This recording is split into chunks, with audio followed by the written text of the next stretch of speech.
is with us today. I would now like to introduce Vivian Symington, founder of Club Aviva and fellow co-chair of the Women in Business Committee. Over to you, Vivian. Hello, everyone, and happy International Women's Day. It's just great to be here today.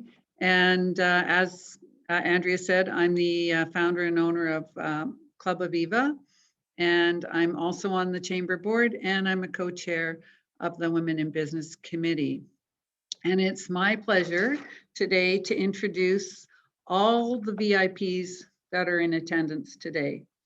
So we have MP Ron McKinnon from Coquitlam, Port Coquitlam, Richard Stewart, Mayor of Coquitlam, and council members from Coquitlam, Benita Zarillo, Dennis Marsden, Terry Towner, Trish Mandello, and Steve Kim. And from Port Coquitlam, Mayor Brad West, and councillors Nancy McCura and Steve Darling.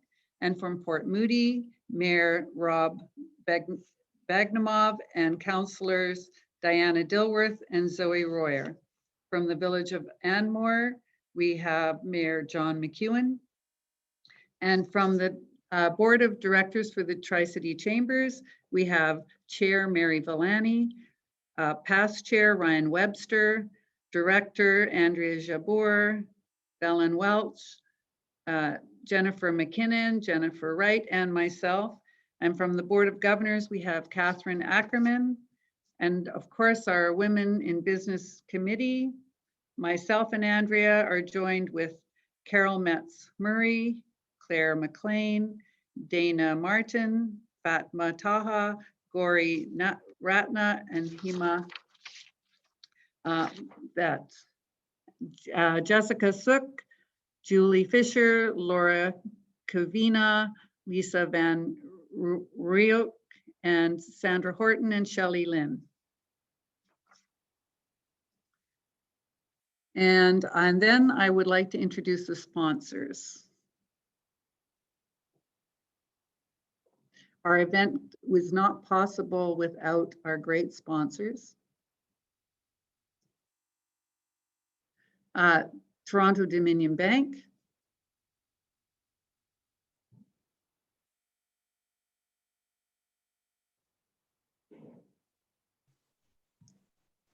Yeah, thank you, Vivian. Thank you.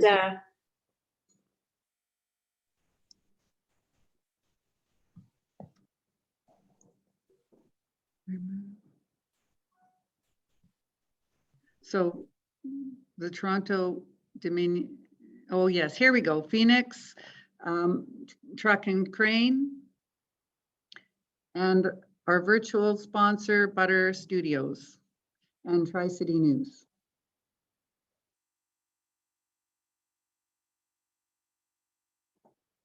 Okay, and if you haven't already gone to the virtual booth to take your photo, I'd like to direct you to the chat on the event page to do so.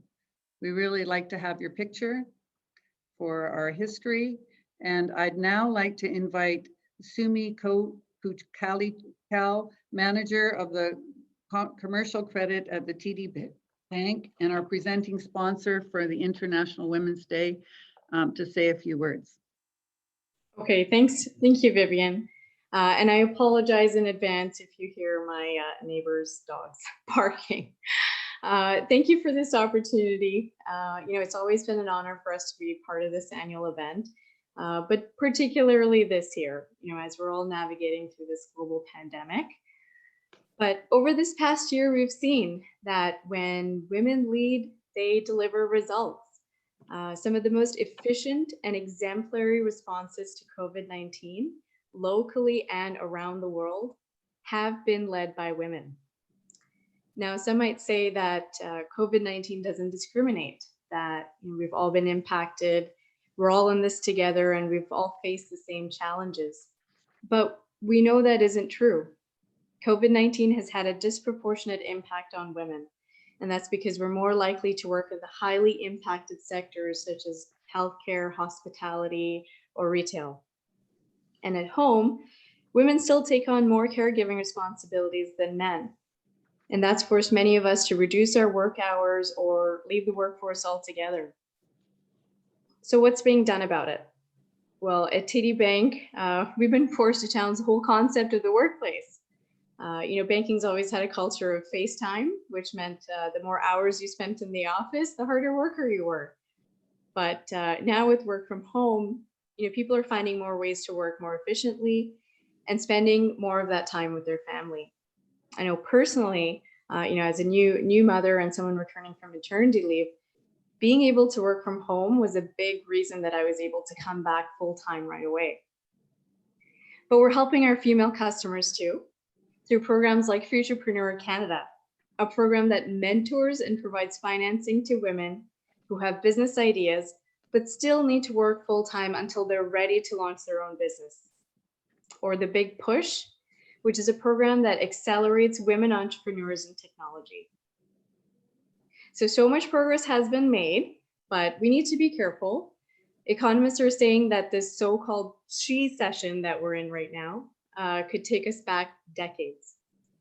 And that's why TD is so proud to be today's sponsor, because how we act now, what we question, what we say and do, it matters now more than ever. We have an exceptional group of women to hear from today, so without delay, I'll pass it back over to you, Vivian. Thank you. Thank you, Sumi. And we're now going to invite Lori Kavina, President and General Manager of Phoenix Truck and Crane, to introduce our keynote speaker. So please welcome Lori. Laura. Hi there. Can you hear me? I've had some technical difficulties and had to leave my screen there. So without hesitation here, let's introduce our keynote speaker, who I admire greatly, look up to as a mentor and as a friend. It is an honor to introduce our keynote speaker this afternoon, Dr. Lori Brotto. Dr. Lori Brotto is a professor in the UBC Department of Obstetrics and Gynecology and a registered psychologist in Vancouver. She is also the executive director of the Women's Health Research Institute of BC. Dr. Brotto is a strong advocate for empowering women to take on leadership roles. Her current knowledge translation project, Debunking Desire, uses social media to debunk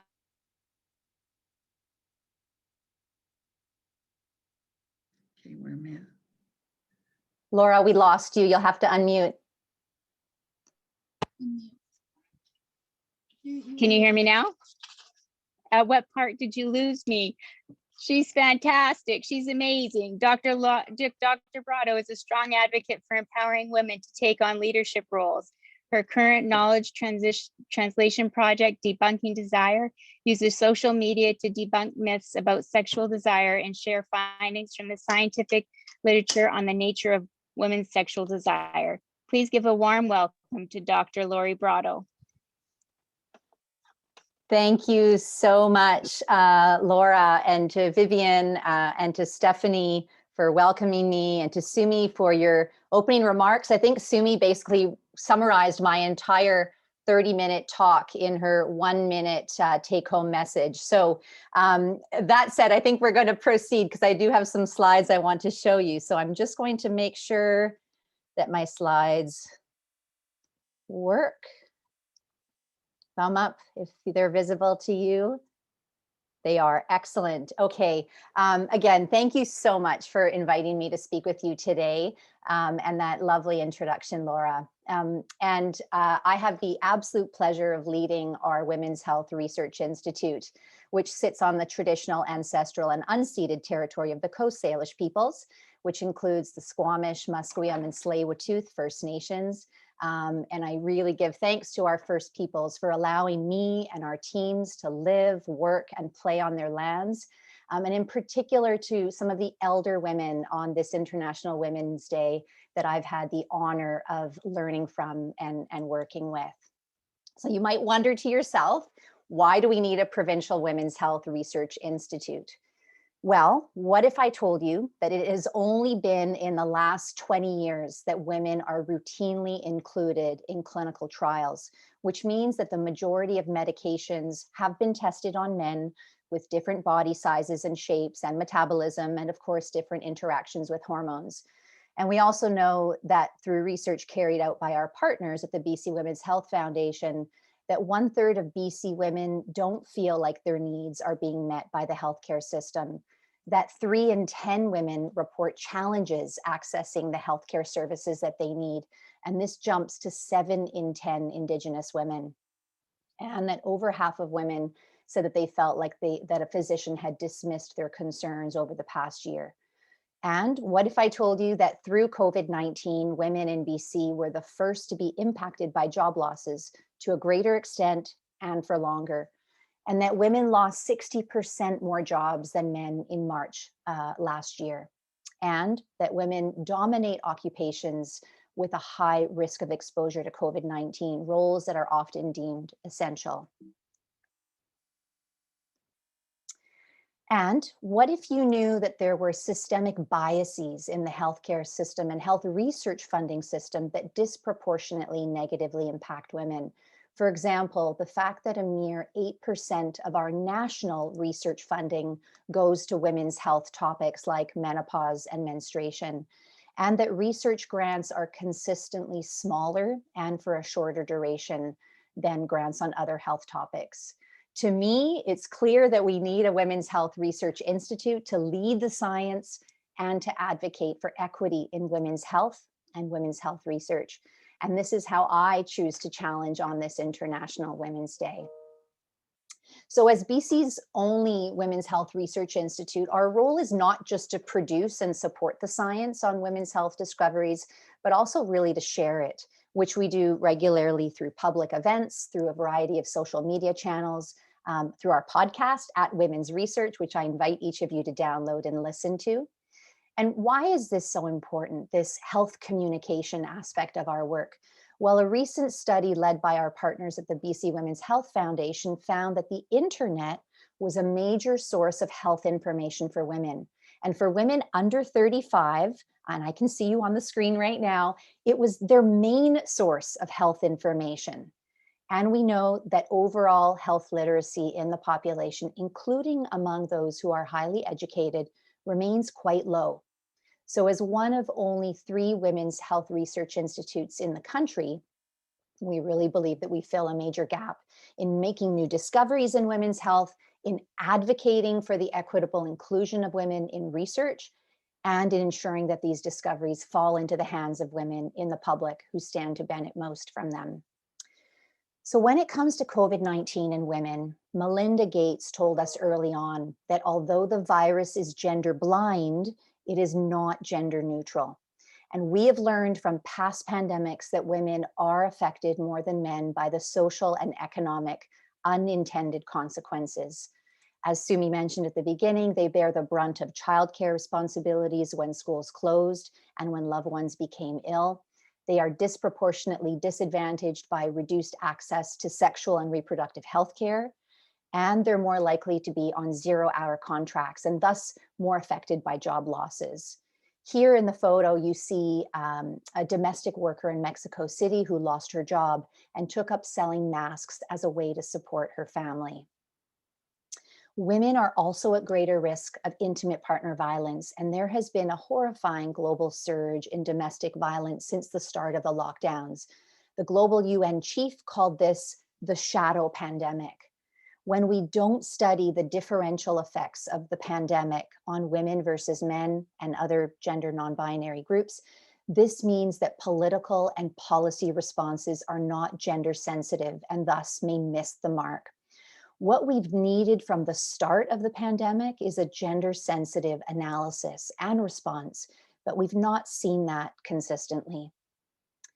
At the start of the pandemic and throughout, there have been many questions raised about the gendered aspects of COVID, and in particular, the effects of COVID on pregnancy. And now more recently, as of today, when we have our public launch of the vaccine rollout, whether the vaccine is safe for pregnant women. Thanks to research that's led by my wonderful colleague, Dr. Deborah Money at the Women's Health Research Institute, we now know that the vaccine is safe and approved for pregnant women. So before we dig into some of the results of the COVID and Women survey that we led at the WHRI, it probably is helpful just to cover a few definitional terms. This is a gender-bred person to help us understand the difference between sex and gender. So although gender reveal parties aim to reveal whether a newborn is a boy or a girl, what those parties actually reveal is the baby's sex, or whether they are male or female, which is based entirely on their genital anatomy.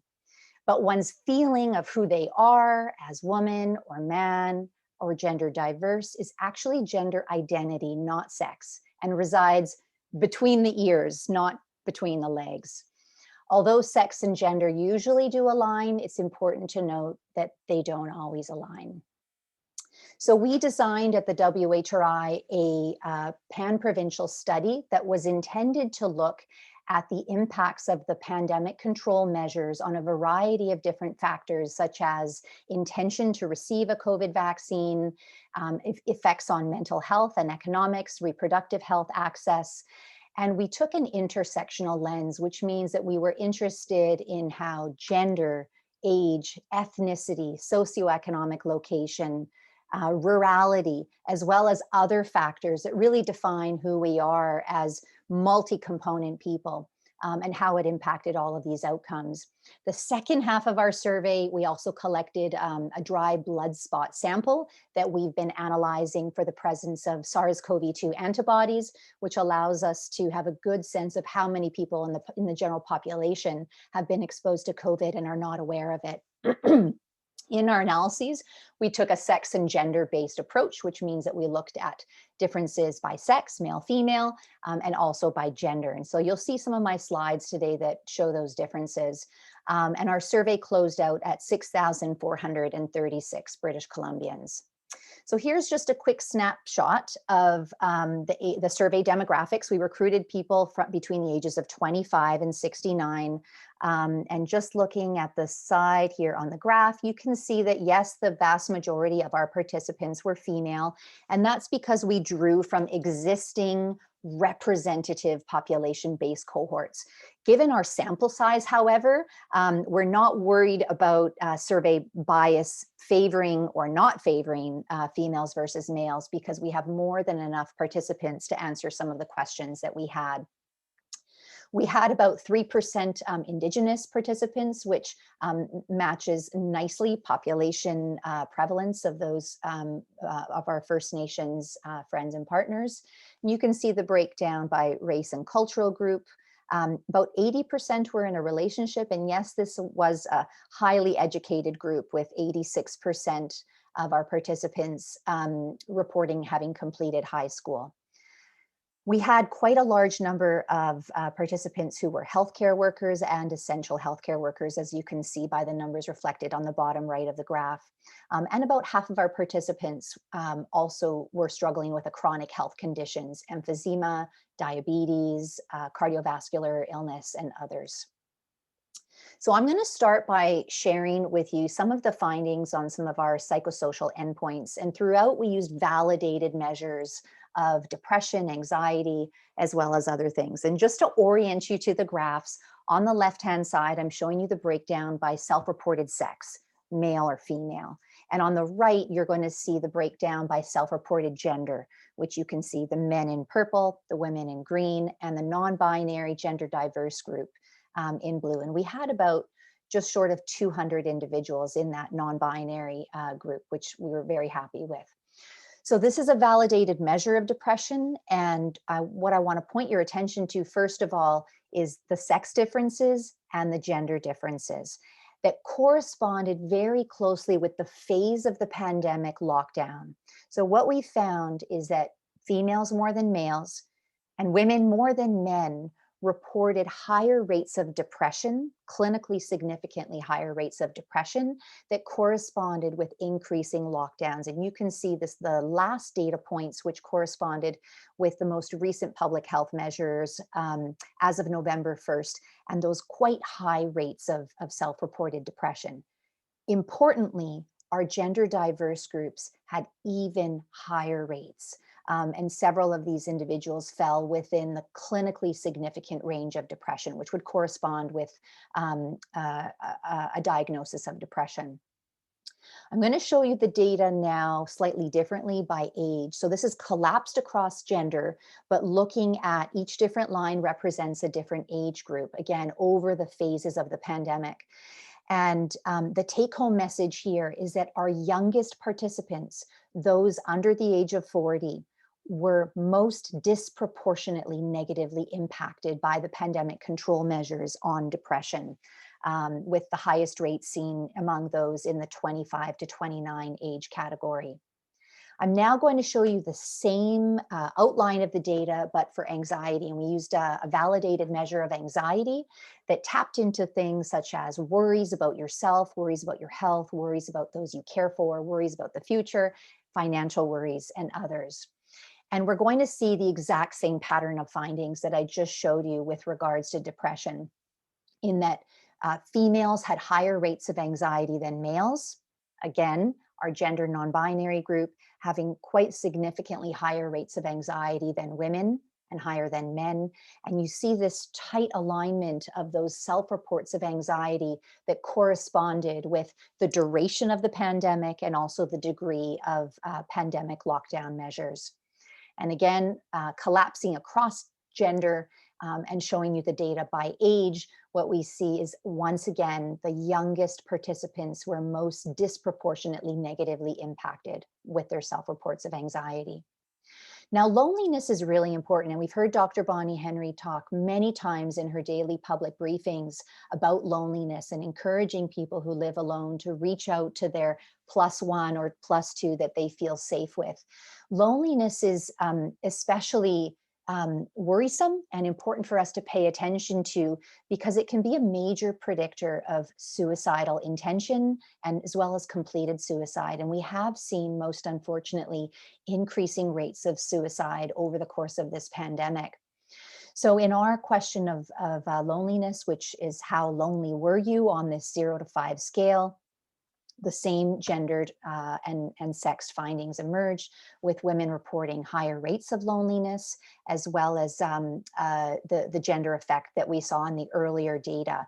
So the gender non-binary and diverse groups reporting the most likelihood of being lonely, followed by women and followed by men. And importantly, whether a person lived with other people or had people in their home environment to communicate and interact with didn't seem to mitigate these self-reports of loneliness. So loneliness seems to be explained by something so much more than who is in your proximate environment. And it's much more of a kind of a psychological feeling. The age effects pan out again, and you can see the youngest age cohorts reporting those higher rates of loneliness than the older age cohorts. So I mentioned briefly at the start the shadow pandemic, the silent pandemic of intimate partner violence or domestic violence or sexualized violence, different terms that largely refer to unwanted and non-consensual physical harming of a person. We've learned from past pandemics that instances of domestic violence skyrocketed. And we saw data coming out of China in February of last year of rates of 3 times the rates of intimate partner violence compared to already high existing population-based rates of intimate partner violence. Of course, one of the real challenges of intervening here is the fact that women who do tend to be disproportionately impacted by intimate partner violence are trapped at home and thus can't access the normal resources that they would in order to ask for help. So we have seen a number of clever campaigns for women who are in intimate partner violence scenarios. As you can see on the screen, this one particular campaign invited and encouraged women that on any of their Zoom calls or online calls, that they use this symbol to indicate in a non-verbal way that they are experiencing intimate partner violence. We asked about intimate partner violence in our own survey, only among the women in a relationship. And essentially the question was, have you been hit, thrown, pushed, grabbed, shoved, slapped, kicked, beaten, etc. Over the course of the pandemic? And although the overall absolute numbers are low in our survey, you can see that from pre-pandemic to phase one, the highest levels of lockdown control, there was a near doubling of the self-reports of intimate partner violence. And we've seen these kinds of data replicated in many, many other larger surveys conducted around the world.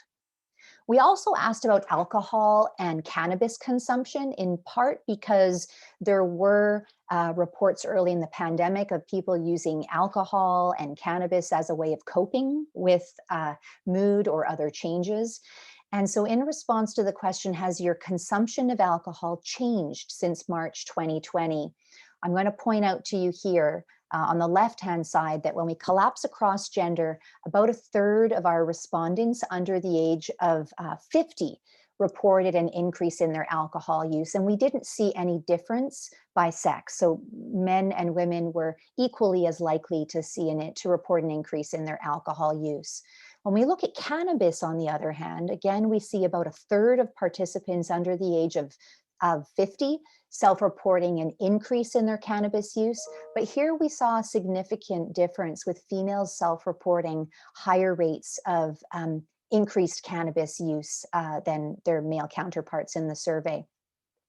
We still need to dive a bit deeper into the data to understand, are they really using this as coping or other reasons? And so that is still a question that remains unanswered at this time point. In terms of coping more generally, orient you to the data here, we asked, how well would you describe yourself coping during phase one? So really this is last year, April to the end of May.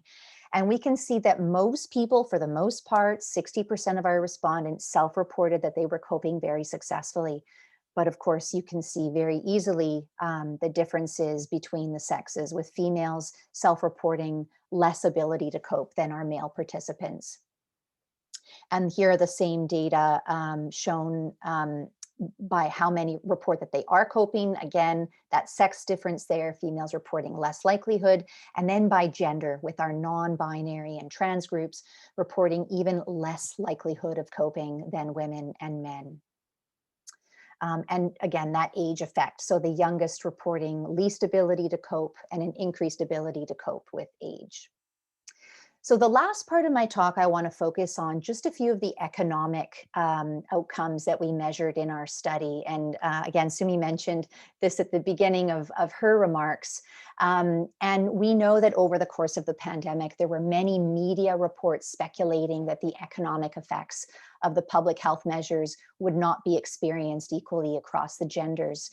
And of particular concern was how being a woman interacted with other demographic variables, such as her race, her age, where she lives, to reveal even harsher economic consequences of the pandemic. So we did include a battery of questions with a focus on some of these economic outcomes, and I'm going to be showing you just a quick snapshot of some of those findings today. First of all, we asked about food insecurity, essentially the question being, was there any time point over the course of the pandemic that your household ran out of food and was not able to purchase more? When we look at the data by sex, you can see very clearly that the highest rates of food insecurity were corresponded with the highest rates of, or the highest levels of pandemic lockdown, with females more likely to report insecurity than men. And again, the same data now reported by gender, with those gender non-binary groups reporting higher rates than women. The same question, I'm going to just skip past age there for the sake of time. We also asked about housing insecurity, essentially the question being, my housing situation was unstable. You can see here when we look at just the first 3 phases of the pandemic, which took us really to the middle of May of last year, that significant sex difference, with females reporting more housing insecurity than males. And again, the gender non-binary groups being higher than both women and men. And both of these, housing insecurity as well as food insecurity, varied by age, again, with the youngest age groups being most disproportionately impacted. Now, the last slides that I'll show you really focus on hours spent per week. And this is collapsed across genders. And over the course of a week, we've got 168 hours to work with. But it shows you the distribution of hours spent on each of these different tasks. As you can see very easily, childcare was the activity that we spent the most number of hours doing, followed by paid work, followed by household chores, followed by supporting children's education or homeschooling, and finally adult caregiving. And you can see how these map onto the different phases of the pandemic. Now I'm going to show you the same data by gender, actually by sex, not by gender. And I'll draw your attention to just how different those two sets of graphs look, with females reporting much higher overall numbers of hours spent per week in childcare. You can see during phase 2-3, which was about June, as reporting, up to 50 hours per week spent taking care of children. Whereas not much of a change in the number of paid hours, hours spent on paid work. So today I've shown you really just a snapshot of the findings from our very large survey. A couple of recommendations that I might make based on these data. First of all, when we do research on any topic, it's so imperative that we analyze our data by sex and by gender.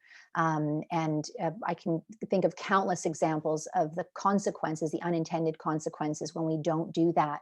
Things like medications being administered at the wrong doses to women versus men.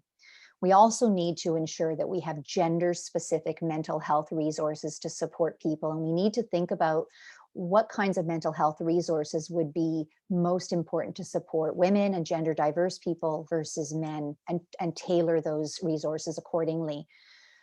We saw the data on nearly every outcome that our youngest cohorts were the most vulnerable to psychological symptoms and really need to be targeted for support.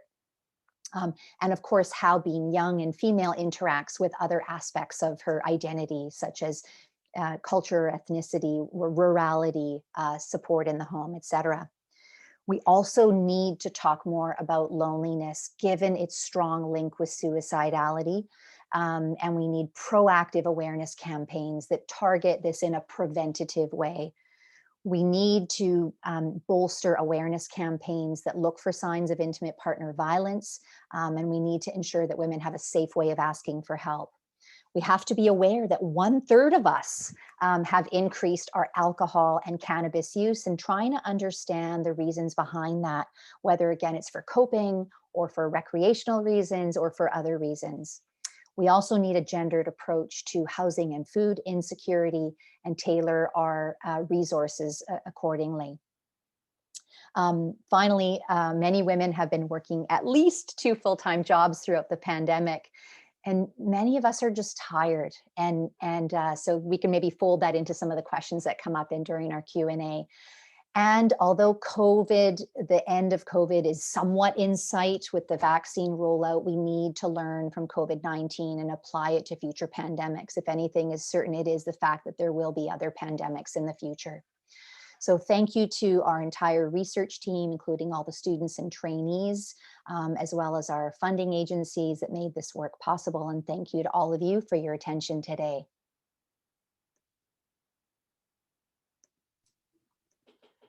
Wonderful. Thank you so much, Dr. Brotto. Thank you. As a mother of a transgender tween, I just want to thank you so much for including the separation of sex and gender, and for all of the dedicated research that's now being shifted to include those gender profiles. Thank you. Thank you so much for that. I have gotten a little note from Stephanie that she would love, before we take questions, she would love to get a group photo on Zoom of everybody that is participating today. So if I could get everybody to turn their cameras on, if you're comfortable with that.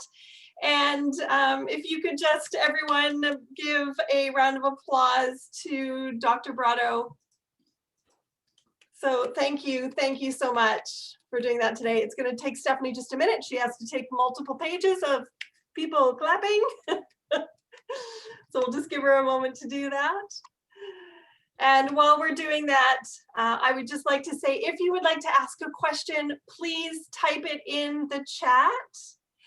And I'd like to welcome Claire Mclean up. She is the CEO at Share Family and Community Services, and she's going to manage the question and answer period. So over to you, Claire.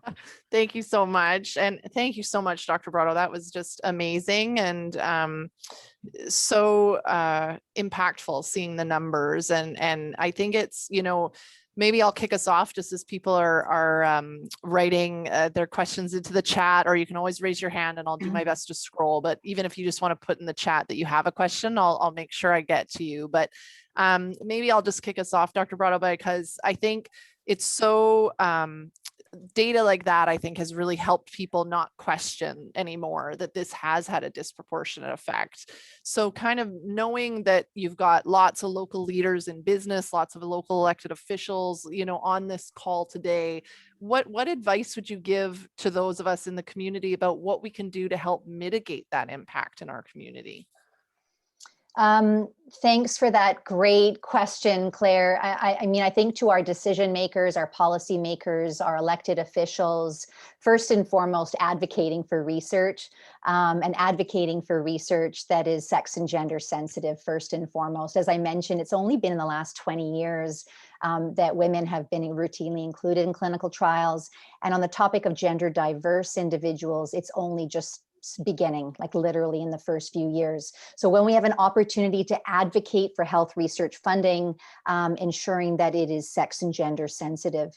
I also think that, we've got incredible awareness days, Bell's Awareness Day, as well as other mental health awareness days. But I think that it doesn't go far enough in really identifying the kind of subclinical symptoms that people often experience. So as I mentioned, loneliness, which can be a major predictor of suicidality later on in life, but doesn't necessarily fit within a diagnosed psychiatric condition, as it were. So we need to be talking about these things real time. And, when I give talks, I often say to those attending, take at least one thing you've learned and please share it with someone who's not on this call. And some of the data that I shared are startling. They are upsetting. Many of us have experienced those losses firsthand of people we know in the community and in our families. And so we need to be talking about it. And I think it needs to be happening at all levels of an organization. I also think we need to be carving out time within the work hours to get educated, to increase our own knowledge and awareness, and to advocate on behalf of those that we work with. We can't relegate this to something that people do after hours. As you saw that last slide, several of you out there are working at least 2, if not 3 jobs. So we need to be making time within our workday to really get educated. And then how do we ask for help? And so this means having those resources available for staff and for coworkers, and recognizing that it can happen at all levels of an organization. Absolutely. That's great. Thank you so much. I'm seeing questions popping up in the chat, which is fantastic. One came from Lisa, and she says, how does this data affect women's ability to further their career, and what can be done to support women in their careers in business? Great question, Lisa. And what we know is that those careers that were most likely to see job loss were held by women. And a lot of those, in fact, there's quite a sobering piece in today's Vancouver Sun written by Daphne Brayman that I encourage you to read, that really emphasizes that a lot of those women that have lost their jobs will probably not bounce back and get back onto those jobs, of course, because with the wonderful advances in digital science and technology, we're seeing a lot of those careers that are going to be replaced and not require people to come face to face. Where we've seen growth and success is in the trades, in construction, in STEM fields, science, technology, engineering, and mathematics, careers that tend to be highly gendered. So one of the things we need to do with younger people is really encourage them to set aside their gender biases and explore all those different career paths, and not just the ones that maybe have been traditionally associated with being man versus woman. And I think that education starts well, certainly not when one is 20, but probably when one is 5 or so. So I'd like to see more encouragement at the high school level and the elementary school level of exposing all individuals, not just young girls, but all individuals to the diverse career paths ahead. And we're going to see an emergence of a whole new set of careers as a result of the digital era that we are all now in, for better or for worse. Yes, indeed. And I think you're brilliant on multiple levels, because you're also seeing a few of the questions are just about that, about the next generation and about children. So there was a question, just I think you've touched on a little bit about when do we start having these conversations with our kiddos, and then another one just about how many of us on the call today are raising that next generation of women entrepreneurs. And so what should we be teaching our daughters to make sure that they can be economically independent, as well as all the other things that you've talked about today? You know, it's interesting because what the science tells us is that biases and stereotypes and unconscious bias and all of that, it's not something we're born with. It's something that we acquire through our learning and experiences. So how do we preserve that sort of outlook of I can do anything that very young children say? You rarely will see young children talking about very gendered career aspirations. And so the question is really, how do we preserve that? Again, more education and awareness and empowerment and opportunities. So I think what we also need at the high school level and probably at the elementary school level is those on the job site kinds of internships where grade 8 students can spend a week in a variety of different fields and kind of get that firsthand exposure to careers that they otherwise would not have thought of themselves. So there's lots of creative ways that we can do it. I think what our data highlight, again, is that we're probably not going to bounce back economically, financially, psychologically, socially after this pandemic. It probably is going to take many years, if not decades. So we need to put these systems in place. Yeah, thank you so much. Such a good points. Going back to some of the data that you shared, we had a question from Mayor Stewart around the chronic shortage of services for mental health issues that existed even obviously before the pandemic, and whether there's been a sign that access to those services for persons facing mental illness or mental health issues is inequitable with regard to sex and gender. Thanks for that question, Mayor Stewart. I'm also a registered psychologist, and at present I have about a year wait list in my practice.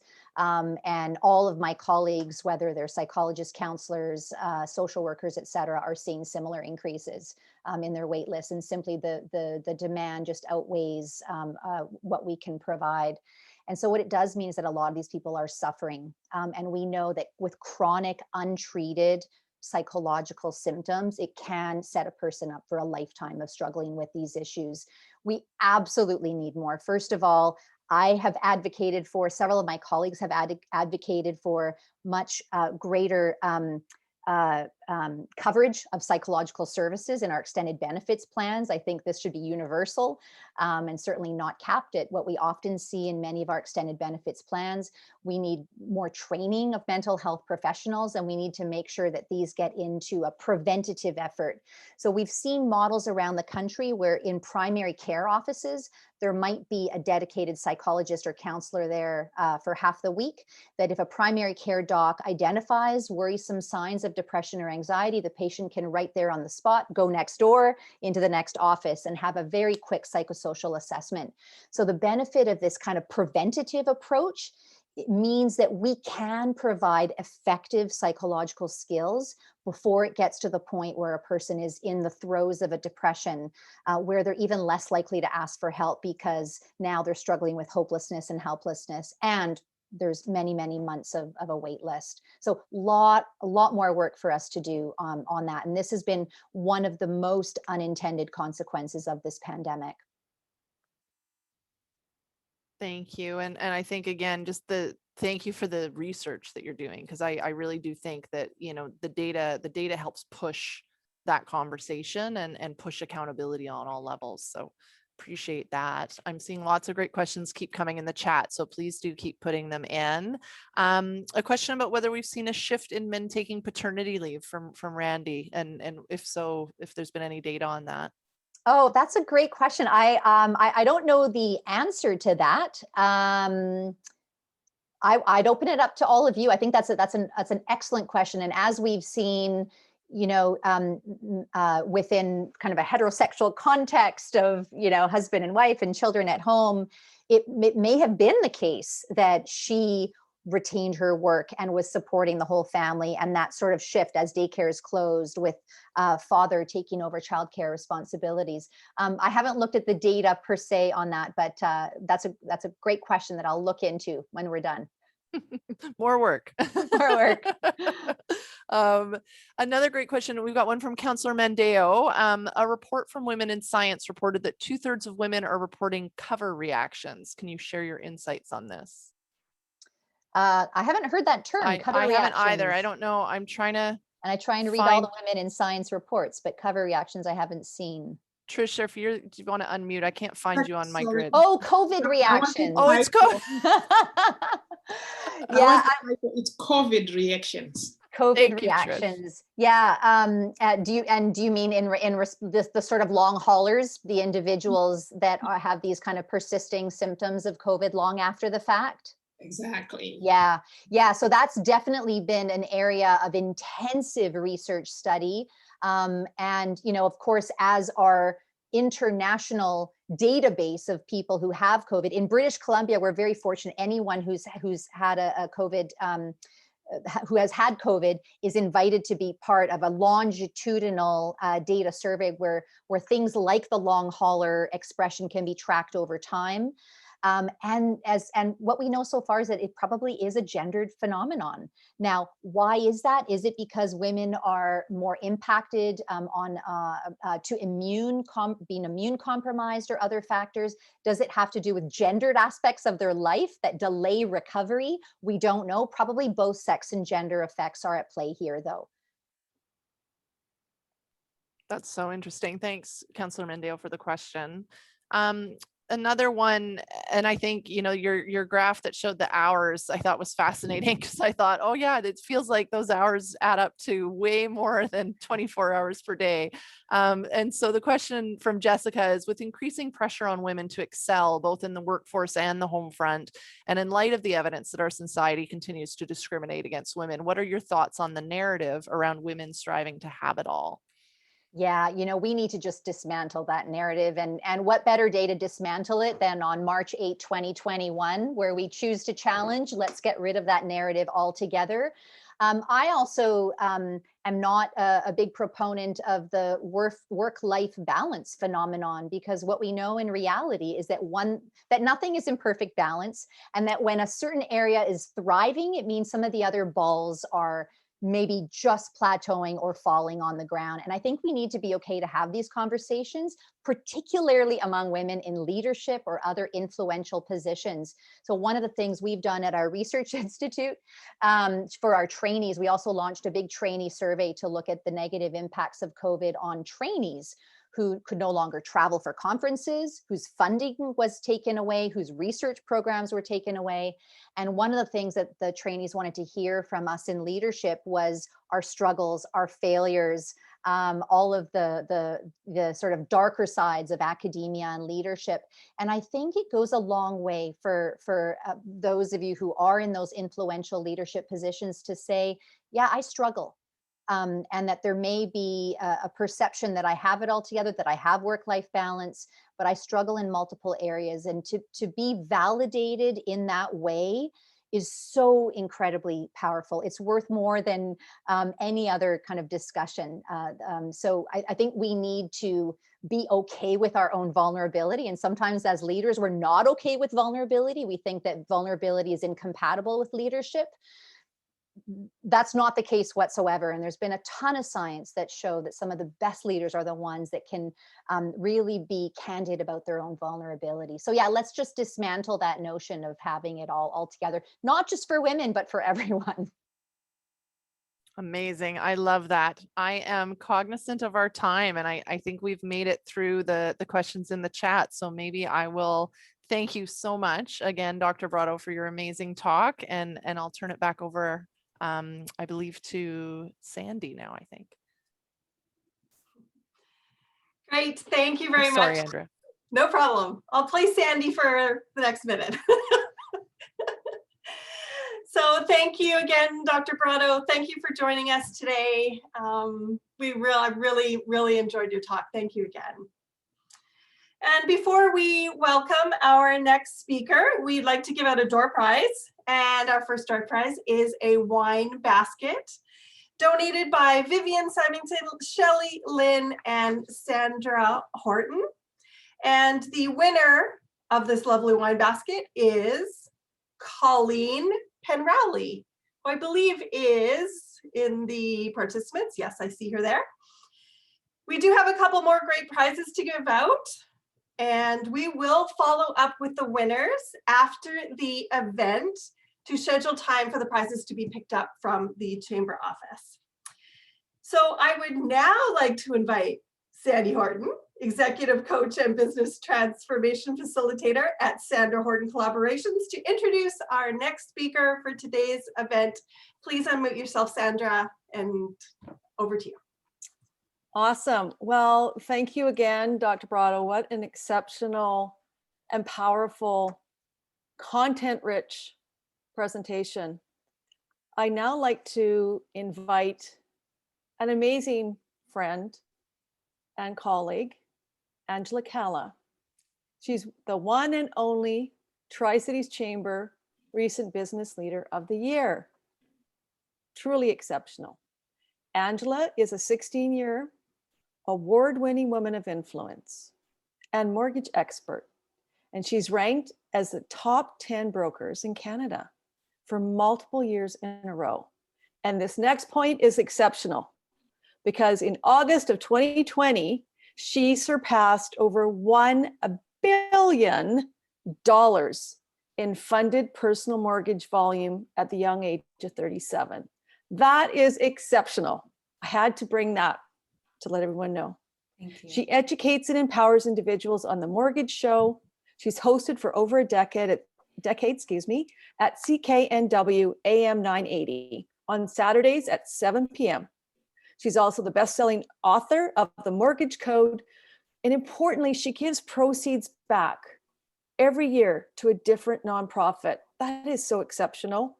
This year, it's going back to the YWCA to empower women and children in our community. She has been a magazine contributor, a speaker, and recently she collaborated with a group of women to publish her second book with the Dynamic Woman Success Secrets. On top of all of these amazing achievements, Angela finds the time to be a loving wife and mother of 2 beautiful children. She has even been known, and I was there, to sing the national anthem. So she is a courageous, fearless woman. So I'd like and invite Angela to come and share how she chooses to challenge. Angela. Oh. Sandra, thank you so much. I'm so grateful to be here with you today. I want to thank you for sharing your time with me. And I want to thank you for sharing to learn a little bit about your story, my story with me. And I have to say that the Tri-Cities are the best cities.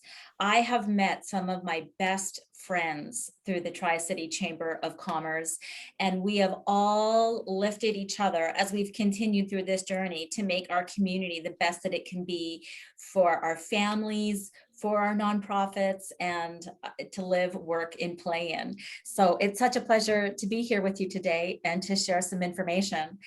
One thing I'd like to start with first and foremost is I'd like to thank my mother. You know, we all have special gifts in life. Some of them can be money, some of them can be patience, some of them can be love. And I feel that the love and support that my parents and my mother gave me the courage to be able to move forward and do these things that hadn't really been done, and they certainly hadn't been done by a woman as young as me. I started my career when I was really 19 years old, and I had gotten a job out of high school, and I was representing a restoration company in North Vancouver as a receptionist and young marketing girl after being discovered in an entrepreneurship class in school. And I learned very quickly with the sharing love and support of my parents and with the teachers that I looked up to as mentors in school, how much we can all achieve when we really share that information together. And I learned very quickly to use our differences as our superpower and to welcome questions to help us clarify our path on where we're going. We're all limited by the knowledge that we have, and the more that we could share, the sooner we could get to where we want to go. And I started my passion for finance and real estate when I was in high school and started to learn about compound interest. And as a very young girl, it was uncommon for people to be thinking about buying real estate in high school, but my parents had taught me that there's nothing that you can't accomplish if you don't put discipline towards that. And I learned that very quickly because when I was in school and starting out in high school, my grades were average at best. And it wasn't until I started going to school and working full time and being able to save my money that I became an honor roll student. And because I showed up and applied the discipline every day to do what I needed to do to be able to reach my goals that I set for myself, it was opportunities came towards me. And I remember when I started my career young as a mortgage broker, everybody said, "You're so young. Nobody's going to want to do business with you. You have no experience. How are you possibly going to succeed in this?"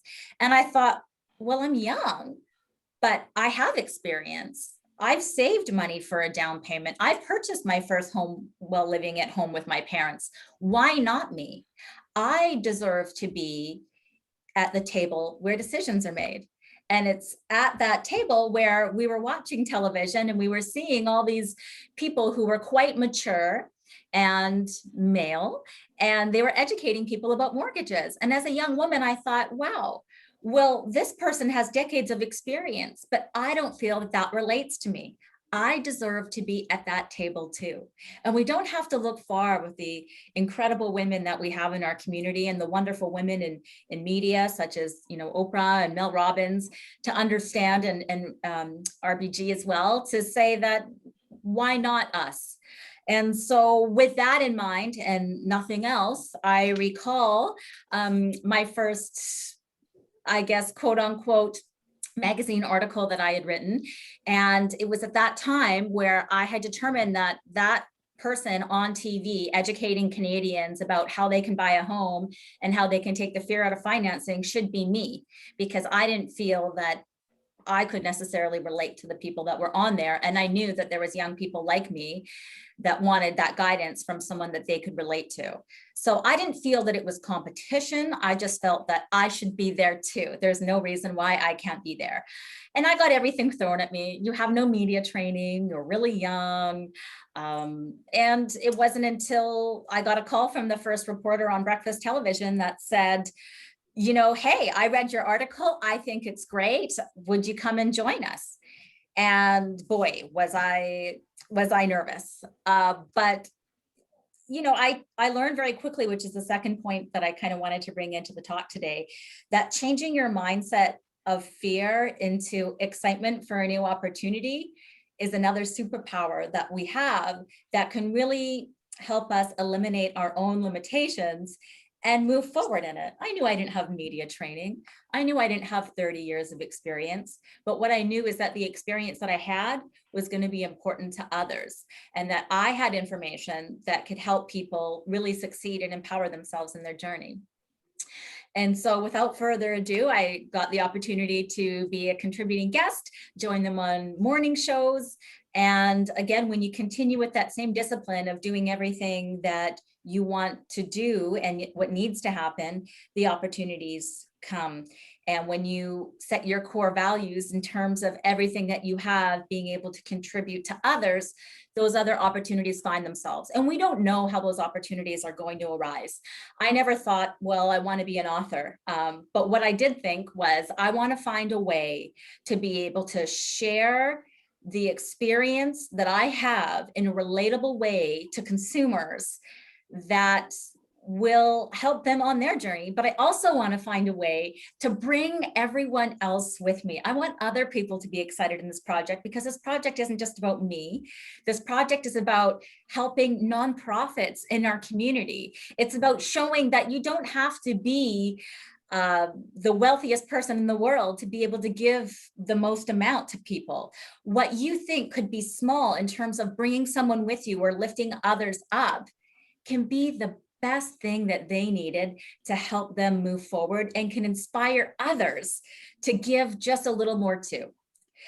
And you know, again, going and having a show on mortgages, people said, how could you possibly spend an hour every week for over a decade talking about something as boring as mortgages?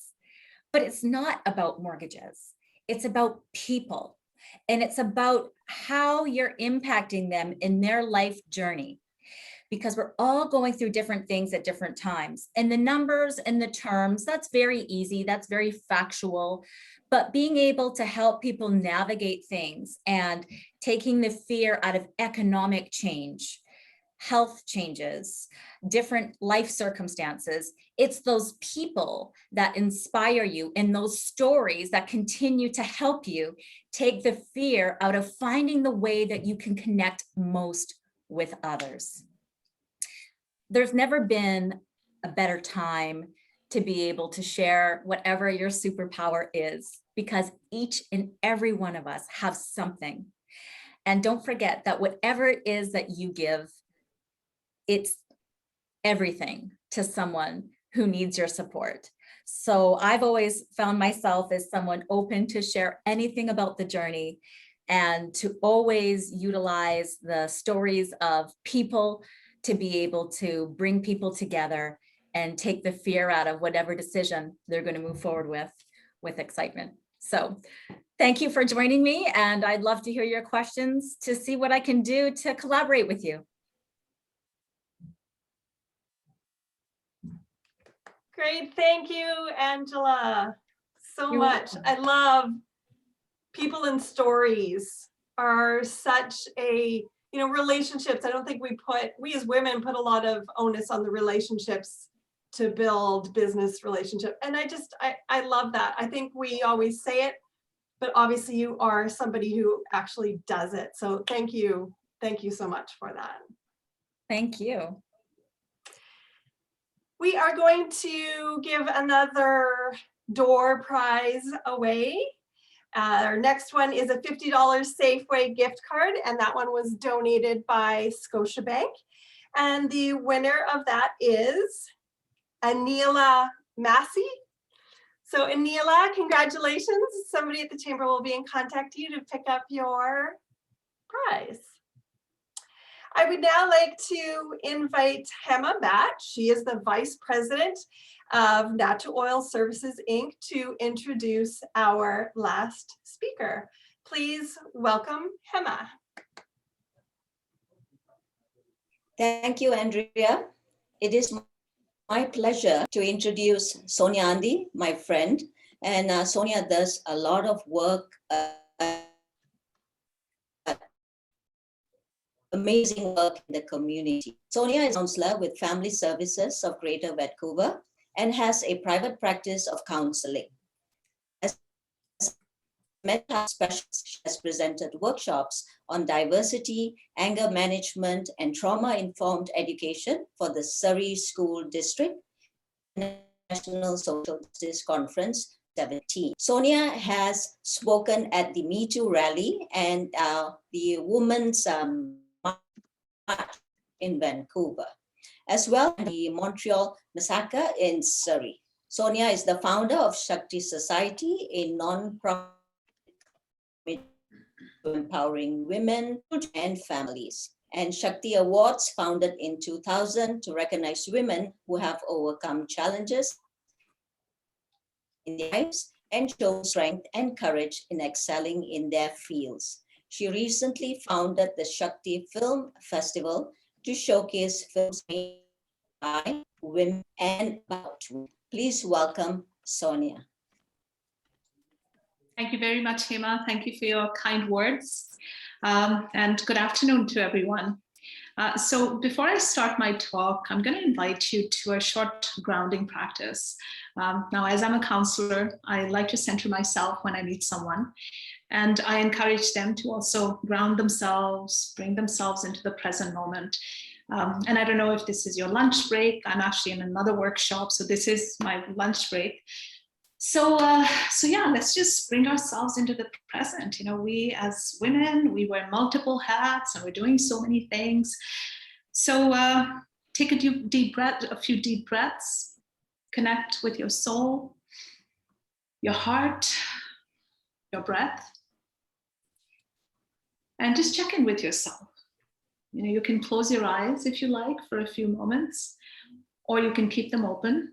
As you kind of keep them half open, half closed, blur your vision a little bit, make it unfocused, and just relax. So as you breathe, notice how you're feeling right now in this moment, not with your head, but your heart. And as you breathe in, you let your lungs expand, your chest expand. And then as you exhale, let your body relax.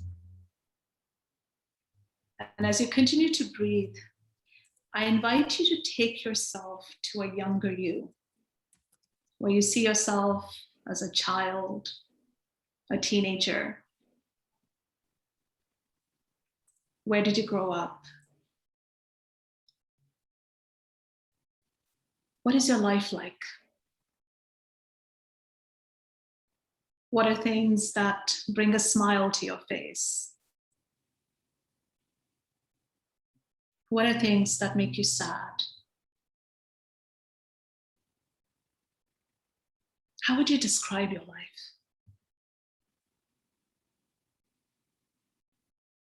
And now think of your mom or a maternal figure. What was she like? What do you think her life was like when she was a little girl?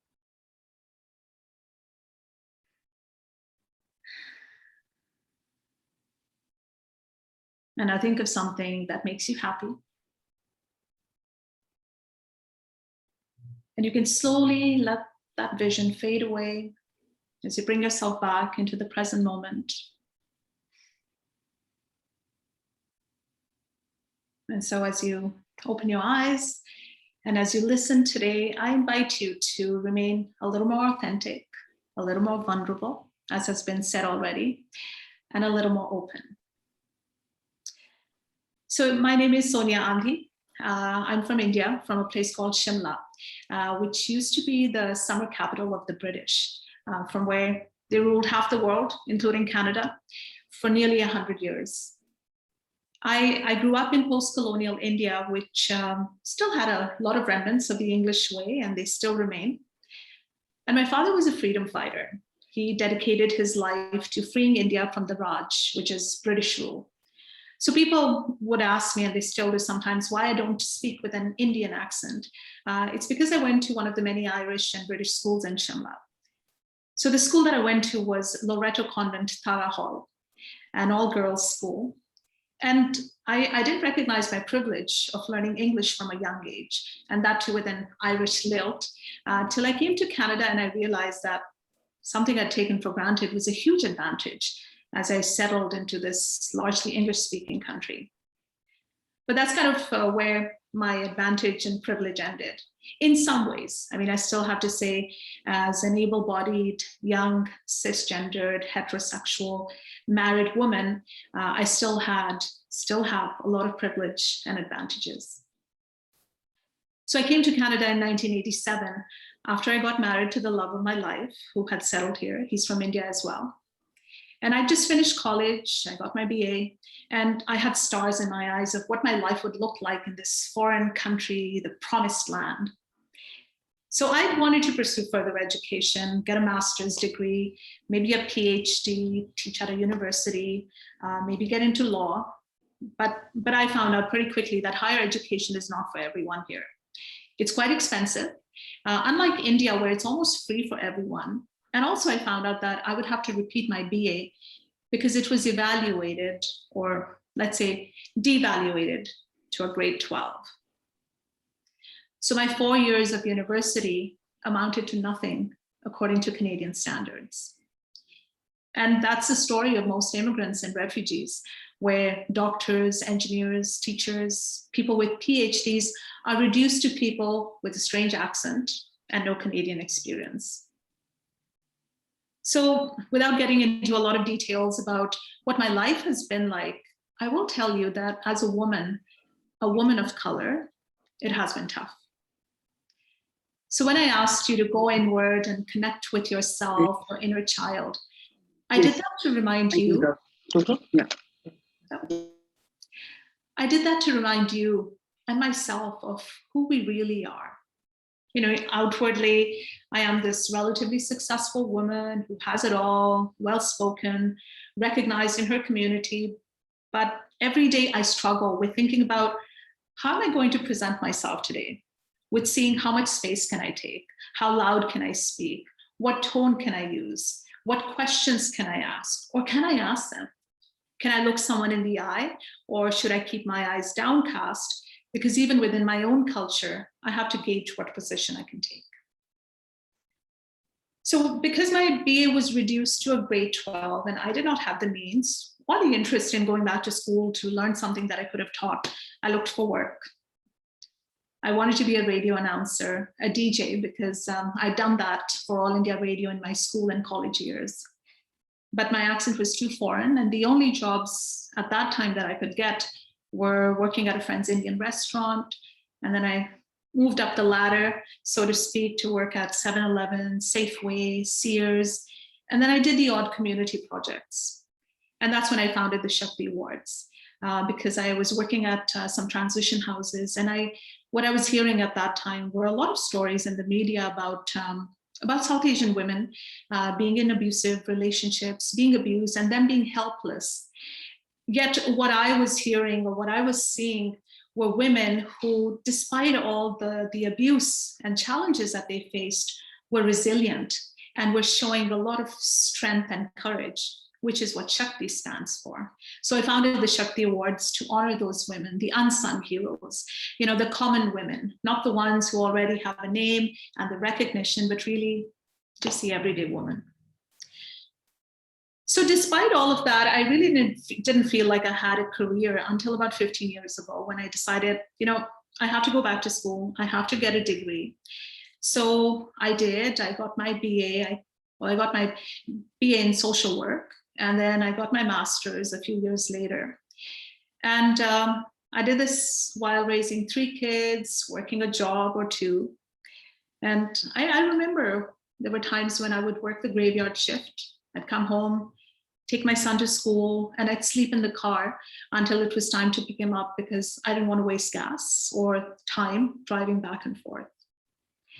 So as was said earlier, that a lot of us have 2 jobs. And I think seeing how much work I also did in the home, so I'd say probably 4 jobs. But I will say to this day, I do have 3 paying jobs because I don't feel secure enough to be okay with just 1 job.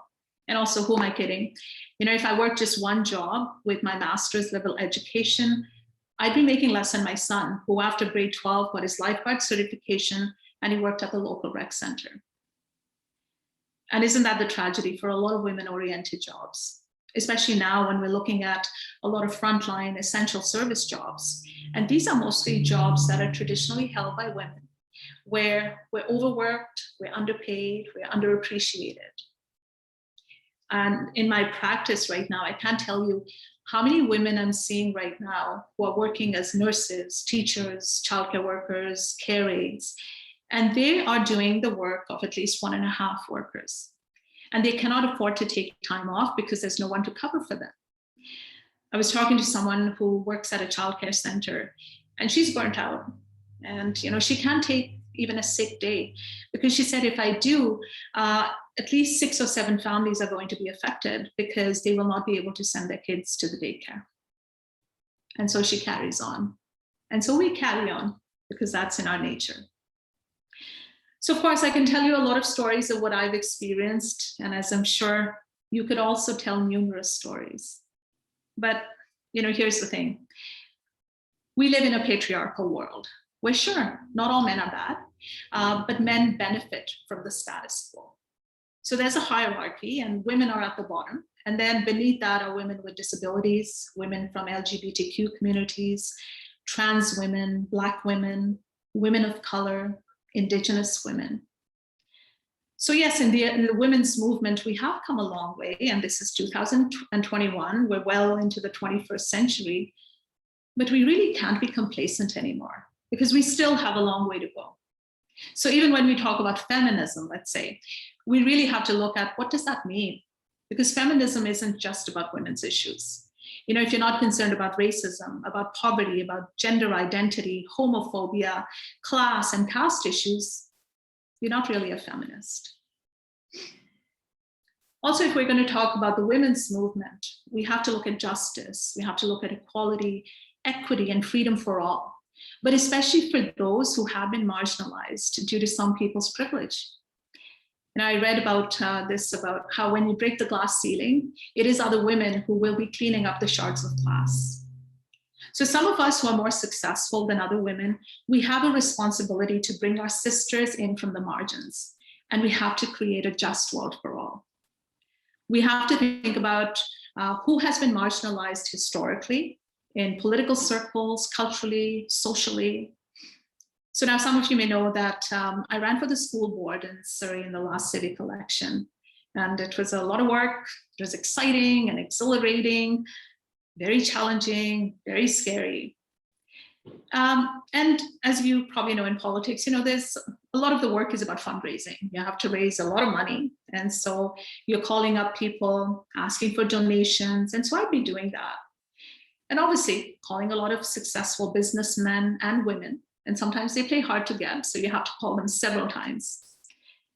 And twice I got calls from women who had seen my number on their husband's phones. And so they called me up. They called me from private numbers. And they called me all kinds of names. They swore at me. They asked me why I had been calling their husbands. And they did not let me get a word in edgewise. And I tell you, I was stunned. I didn't know how to respond. And I still don't know how I could have responded. And so for a while, for quite some time, I didn't tell anyone that. I just felt so much shame. And then I did tell my husband, and then I thought, okay, maybe I'll get him to make some phone calls. But then I just stopped calling businessmen. In fact, I just stopped calling men for support.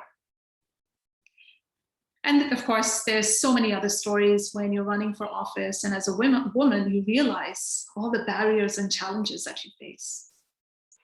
And then when we think about culture, we know how Indigenous women and their culture has been eradicated from this land, their land.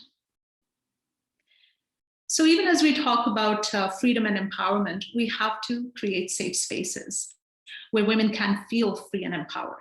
So whether it is in the boardroom, it's in your hiring practices, in your policies, and where you shop, where you travel, we really have to be aware of the oppression and the discrimination and the ways that we are still impacting women. Now, we in the West, in this country, we have a lot of power and privilege. Yet we're also very colonial in the way that we live, intentionally or unintentionally, to this day. We collude with the systems. And if we really start to live mindfully and critically, and we step back to make space for women who otherwise may not ever get the opportunity, that is how we will create change. I just feel like we can't sit on the fence any longer and be passive or even compassionate witnesses. We are going to have to step in, and we'll have to ruffle some feathers, shake some trees, rattle some cages, and we're going to have to transform this rumbling to a roar. Sort of like that, saying of, I am woman, hear me roar. So in conclusion, I have a challenge for you. So my challenge to you is to name your privilege and to lift up a woman who may not have had the same opportunities that you have had. Don't do it as charity, do it as duty, as a commitment to create a fair and just world for all, but especially women. Thank you. Thank you very much, Sonia. Am I on? Can you hear me? Yeah. Can. Okay, good. Thank you so much. I love that you connected us to our soul and took time for us to take a long breath and just remember who we really are. That was really lovely. And your story, personal story, is just so powerful. Thank you so much for sharing and being so vulnerable with us. It was amazing. Thank And you very much. And before we conclude, we still have one more gift package to give away. And this is a beautiful gift basket from Us Gifting Company. And the winner is Colleen Eng from Westminster Savings. I think Colleen's here. And now I'd just like to thank Lori Brotto for such an excellent and inspiring talk and for doing the work you're doing to support women, to our moderator, Claire Mclean, and to Angela Calla for such an inspiring and loving message on this special day. And another thank you to Sonia for her lovely speech and inspiring talk. And thank you all for joining us today and for sharing your journeys with us.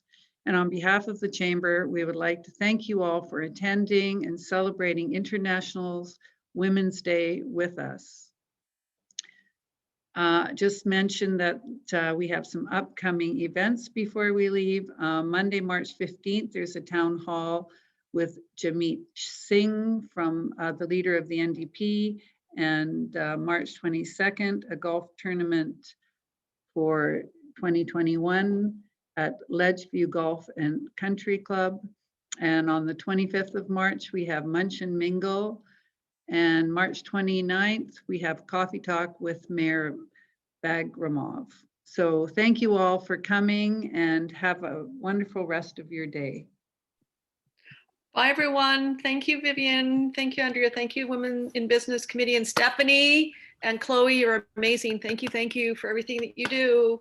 Thank you, everybody, men and women. Thank you. Thanks everyone for joining us today. Happy International Women's Day. Yes. Spread the love for the rest of the afternoon and onwards. Thank you. Bye, everybody. Bye, everyone. Bye, everyone. Thank you all. Thank you. Bye, everyone. Thank you. Thank you. Thank you.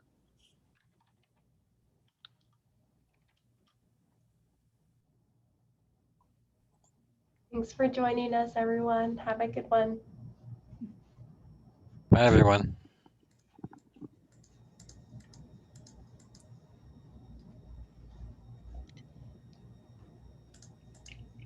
All right, everyone, shutting down. Enjoy.